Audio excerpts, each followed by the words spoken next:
रावसाहेब, काल एशिया कपमध्ये भारत विरुद्ध पाकिस्तान सामना अखेर पार पडला.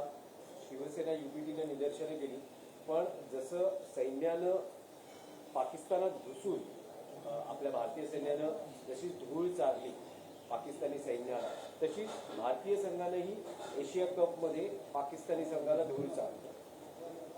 तुम्ही फार चुकीचं बोलताय. पाकिस्तान बरोबर खेळणं हाच अपराध आणि देशद्रोह आहे. धूळ चारणं, जिंकणं, जिंकल्यावरती पापक्षालन होणं. का काल पाकिस्तान बरोबर खेळून काय जो आपला काय भारतीय संघ जिंकला असं म्हणतं, आम्ही तर काय पाहिलं नाही अजून. त्याच्यामुळे काय 25-26 आमच्या महिलांचं उजाडलेलं कुंकू परत आलं का? काय काय भरपाई काय झाली? मुळात मुद्दा पाकिस्तान बरोबर न खेळण्याचा आहे. पाकिस्तान बरोबर हरण्या जिंकण्याचा नाही या क्रिकेटच्या मैदानावर. कोणी जर असं म्हणत असेल तो मूर्खपणा आहे.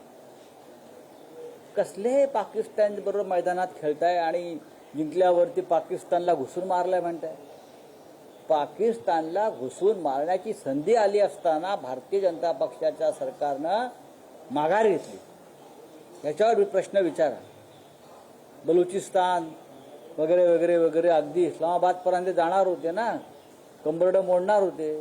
क्रिकेटच्या मैदानावरती काय फिक्सिंगची मॅच होती पूर्णपणे. मी काल म्हटलं 1.5 लाख कोटीचा जुगार कालच्या मॅचवर खेळला गेला. कदाचित पाकिस्तानला सुद्धा त्यातले पैसे मिळाले असते. कालच्या मॅचनी पाकिस्तान क्रिकेट बोर्डाला किमान 1,000 कोटी मिळाले. तुम्ही पाकिस्तानला जागतिक बँकेकडून कर्ज मिळू नये, IMF कडून कर्ज मिळू नये, एशिया डेव्हलपमेंट बँकेकडून कर्ज मिळू नये म्हणून आपण प्रयत्न करत होतो का?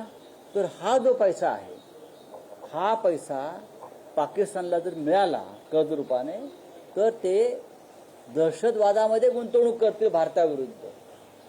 ही कोणाची भूमिका होती? ही भारताची भूमिका आहे, ही मोदींची भूमिका आहे.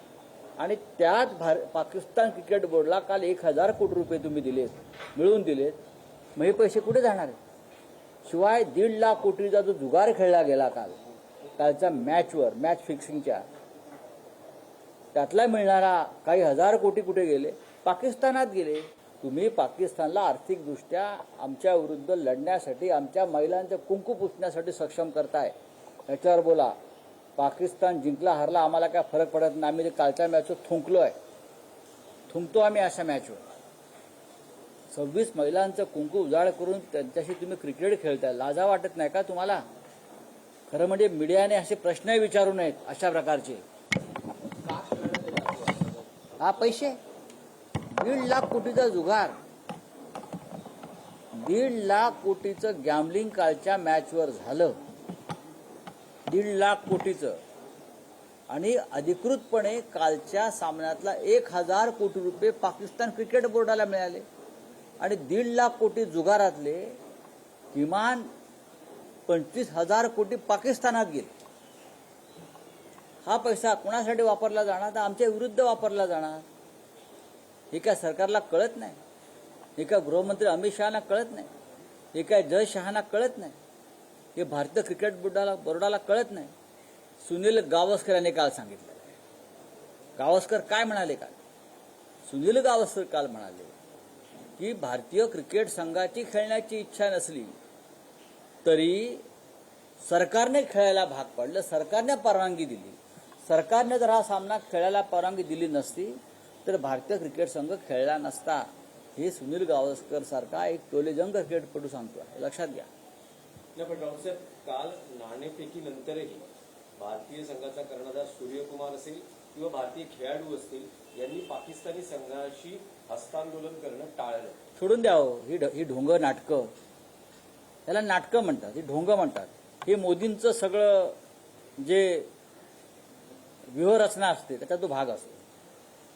मोदी गेले तिथे चीनमध्ये आणि पाकिस्तानच्या प्रधानमंत्र्याकडे पाहिलेही नाही, बाजूला उभे होते. ते पाहिले नाही पण होते ना तुमच्याबरोबर, तुमच्या रांगेत.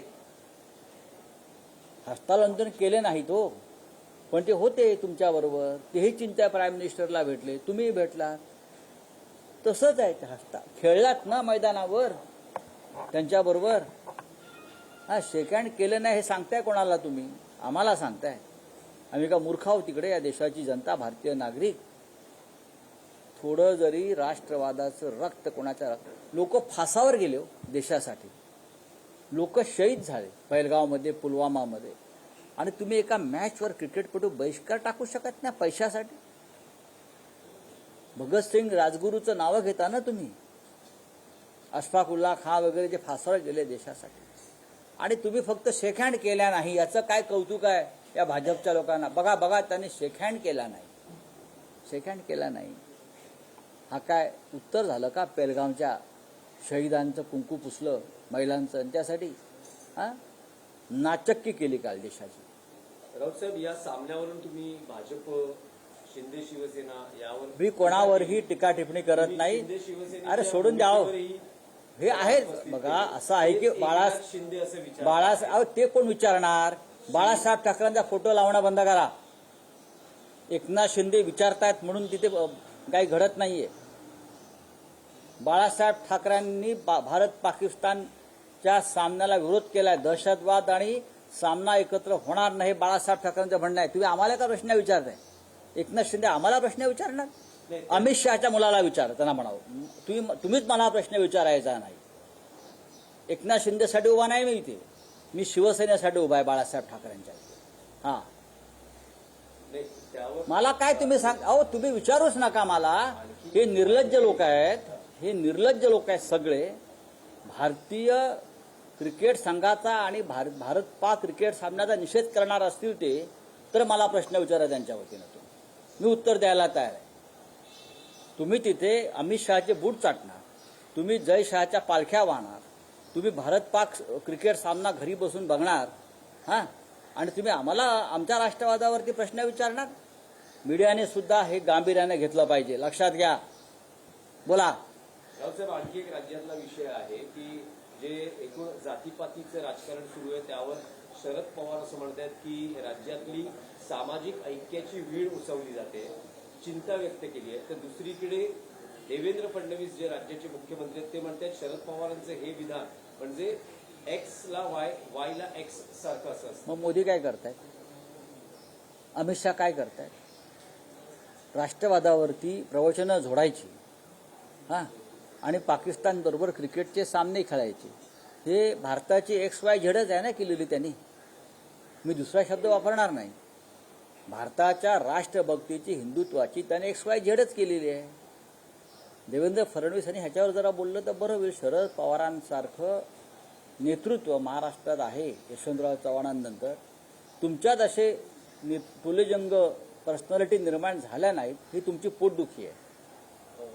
ज्या शरद पवार साहेबांनी महाराष्ट्राला एक दिशा द्यायचा नक्कीच प्रयत्न केलेला आहे. राजकीय वैचारिक मतभेद असू शकतात तो, पण अजून तुम्हाला मोदीने पंतप्रधानपदी चिटकवलंय म्हणून तुम्ही नेते आहात. तुम्ही काय सहकर्तृत्वावर झालेले नाही. तुम्हाला मोदीने जसे पूर्वीच्या काळामध्ये सरकारी खात्यात चिटकवायचे मंत्री वगैरे, मुख्यमंत्री ओळखीने, याला पोस्टात चिटकवलं, याला PWD मध्ये चिटकवलं, तसं त्यांना मुख्यमंत्री पदाच्या कार्यालयात चिटकवलंय म्हणून तुम्ही नेते आहात. यशवंतराव चव्हाणांपासून बाळासाहेब ठाकरेंपर्यंत, शरद पवारांपर्यंत ही नेतृत्व जनतेने निर्माण केलेली आहे. ही कर्तबगार नेतृत्व आहे, लक्षात घ्या. चिटकवलेले नेतृत्व नाही तुमच्यासारखे, नोकऱ्या चिटकवतात तशा. सोडून द्या, चला. हा, हिंदी की बात बोलिए. जाऊ द्या क्या हिंदी. हा, मग देवेंद्र फडणवीसांचं काय म्हणणं याच्यावरती आहे? सुप्रीम हायकोर्टाचा निर्णय तुम्हाला मान्य नाही का? तुम्हाला महाराष्ट्रातल्या जनतेचा आरोग्याचा विषय मान्य नाही का? हा, लोढा साहित्य संघाच्या निवडणुकीत जाऊन मतदान करतात, त्यांचा आणि साहित्य संघाचा संबंध काय? काय तो भूखंड पण जातोय आमचा? मुंबईतल्या प्रतिष्ठित ज्या मराठी संस्था आहेत आणि त्यांच्या जागा मोक्याच्या जागी आहेत, तेथे देवेंद्र फडणवीस यांचे निकटचे बिल्डर राजकीय लॉबी आहे, त्यांचं लक्ष आहे. त्याच्यामध्ये साहित्य संघ, मुंबई मराठी पत्रकार संघाची आझाद मैदानाची जागा, मुंबई मराठी ग्रंथ संग्रहालयाची जागा. बरं, इथे हे सगळे लोक घुसून मराठी माणसाच्या या शिवाजी मंदिर या सगळ्या जागांवरती अशा पद्धतीनं हळूहळू गोगलगाईच्या पायानं कब्जा करून लोकशाहीचं नाव घेऊन हे कधी झाले मतदार साहित्य संघाचे? कसलं पॅनल? कोण आहे ते? कोणती लॉबी? भालेरावांच्या नावानं ज्यांनी साहित्य संघ स्थापन केला त्यांच्या नावानं एक पॅनल डुप्लिकेट उभं करून बोगस मतदार निर्माण करून साहित्य संघाची जागा तुम्ही ताब्यात घेताय. मराठी माणसाच्या अस्मितेची जागा आहे.